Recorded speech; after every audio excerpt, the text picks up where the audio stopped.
Ayahku benar-benar terlalu licik. Demi membuatku membentuk kebiasaan baik, dia membesarkanku dengan hidup serba hemat selama belasan tahun. Awalnya kupikir aku hanyalah orang miskin tak berguna. Sampai suatu hari aku menahan diri makan mie instan sebulan penuh demi menabung untuk memenuhi. Ayahku benar-benar terlalu licik. Demi membuatku membentuk kebiasaan baik, dia membesarkanku dengan hidup serba hemat selama belasan tahun.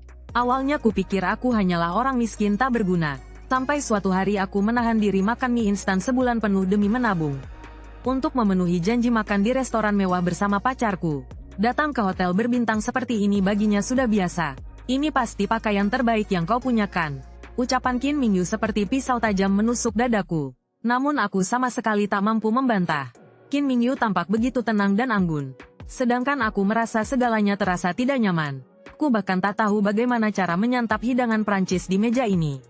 Saat itu, Mingyu sudah larut, kita harus pulang. Qin Mingyu tersenyum tipis dengan wajah cantiknya dan berkata, tentu saja hubungan kita berakhir. Dia menggandeng lengan pria itu lalu keluar dari restoran, disertai raungan mesin Porsche, menghilang dari pandanganku. Pelayan yang suka bergosip sejak lama memperhatikan kejadian ini. Seorang pelayan berbisik pelan, "Tuan, apakah ini boleh kami bereskan?" Pelayan wanita melihat aku tidak menjawab, lalu melirik pakaian kasual murahan yang kupakai. "Tuan, semua ini akan saya bereskan." Sambil berkata begitu pelayan wanita mengulurkan tangan ke piring di depanku. Mataku dipenuhi urat darah merah. Dengan suara serak aku membentaknya. Pelayan itu terkejut, tanpa sadar mundur selangkah. Aku menatapnya dan terus bertanya, apakah ini sikap pelayanan hotel berbintang? Suaraku tiba-tiba meninggi, membuat semua orang di sekitar menoleh ke sini. Pelayan wanita itu langsung merasa malu, dan membalas, "Kenapa kau melampiaskan amarah padaku? Kau baru saja ditinggalkan orang lain. Kalau marah salurkan ke orang lain. Lihat saja dirimu yang tak berguna itu. Pantas saja kau ditinggalkan."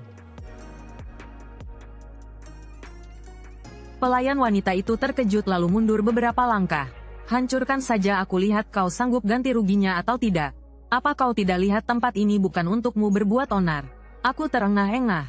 Kata ganti rugi itu langsung membuatku tenang. Pelayan wanita itu menatapku lalu berteriak, "Satpam, awasi dia, jangan biarkan dia kabur." Dua pria parubaya masuk dari pintu hotel. Salah satunya ayahku, yang satunya lagi tetanggaku Paman Zhao. Ayahku mengerutkan kening, seluruh tubuhnya menahan amarah besar. Aku segera menghampiri dan menunduk memanggil ayah. 10.000 bukanlah jumlah kecil. Keluarga kami mungkin tak sanggup menanggungnya. Kupikir aku akan dimarahi habis-habisan. Hancurkan. Hari ini kau sedang tidak bahagia.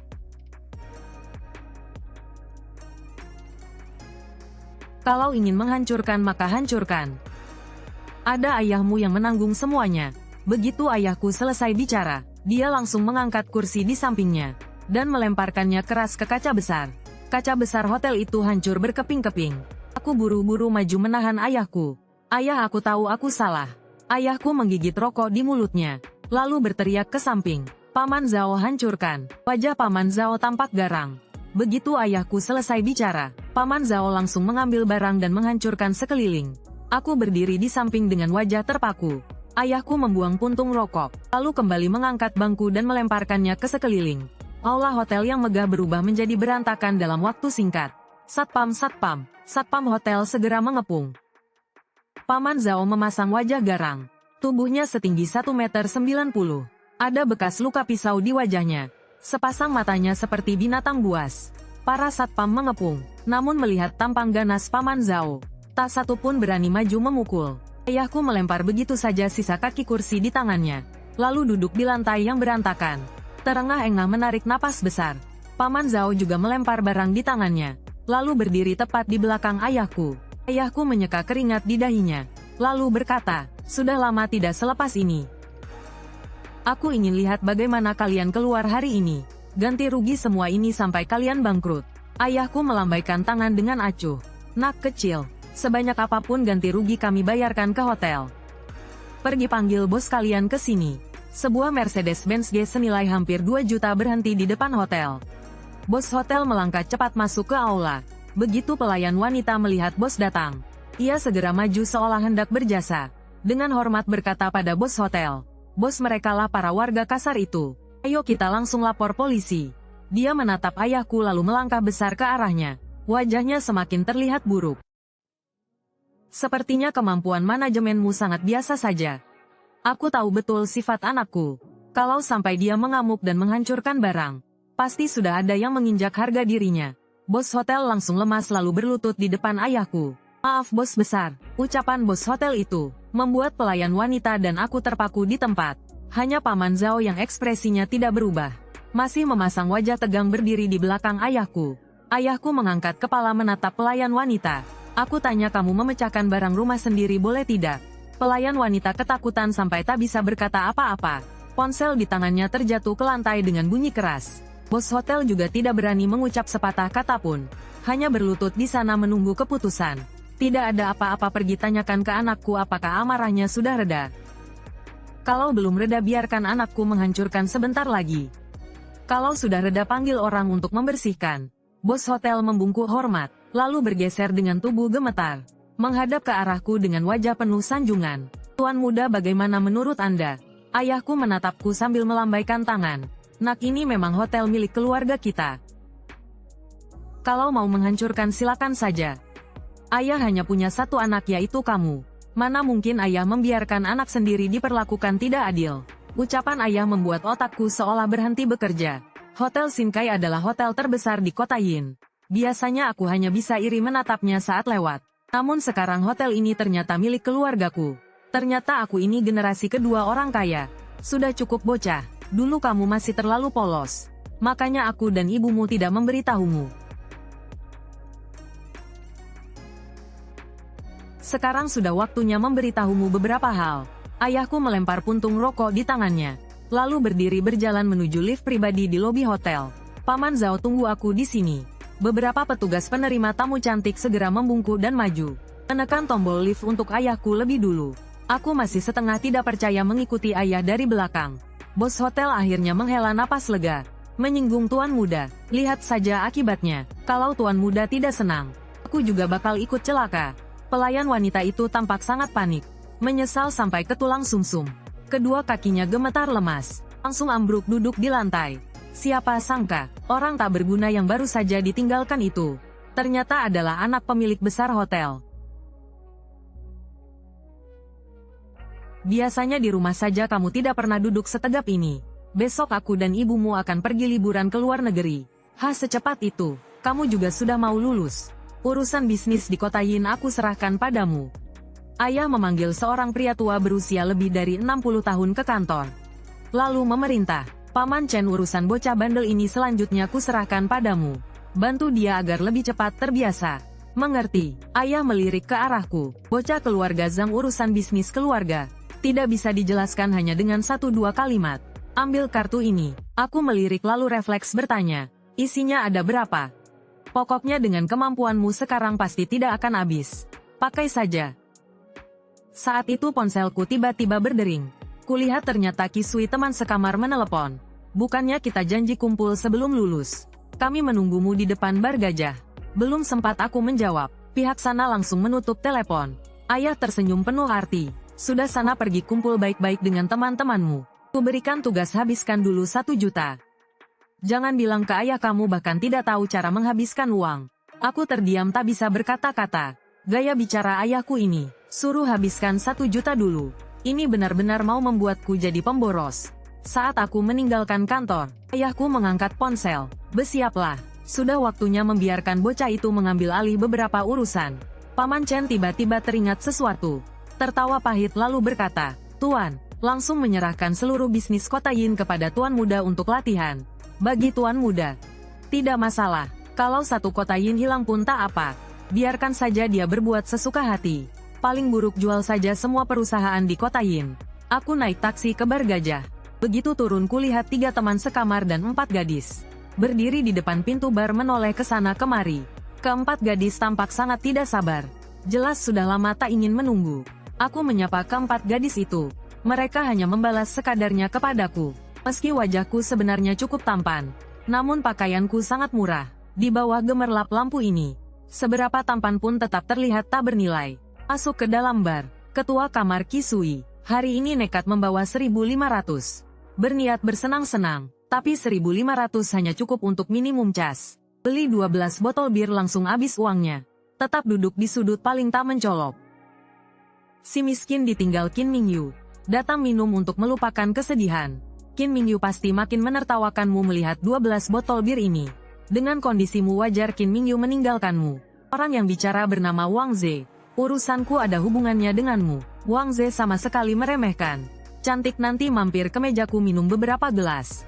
Setelah mengundang, Wang Ze pergi dengan bangga. Setelah itu 4 gadis berkata mau ke toilet. Ternyata menunggu penuh setengah jam. Tanpa sadar mereka sudah pindah ke meja Wang Ze. Qi Sui tanpa sengaja melirik, lalu menepuk meja keras, berdiri dan berjalan ke Wang Ze. Si miskin jangan sok PDKT cewek. Datang ke gajah cuma bawa cewek minum 12 botol bir. Bar ini bukan caramu main. Memang bukan begitu caranya. Aku berteriak keras. Pelayan. Seorang pelayan segera datang. Kak, halo, ada yang bisa dibantu? Buka meja paling tengah untukku. Aku menunjuk ke tengah bar. Qi Sui mendengar itu, langsung menahanku. Kamu gila, minimum meja itu 15.000. Jangan hiraukan dia tak sanggup bayar. Tak perlu pedulikan orang bodoh itu. Aku keluarkan kartu dari saku dan banting ke meja. Botol es of Spades seharga 9.800 itu. Taruh yang tampilannya paling bagus. Berapapun jumlahnya bawa semuanya. Pelayan pertama kali tak percaya. Tapi kalau benar komisinya malam ini tak terbayang. Tak lama manajer klub malam datang. Melihat tamu terhormat yang meminta semua es of Spades. Bersikap sangat sopan. Di toko masih tersisa tepat 88 botol es.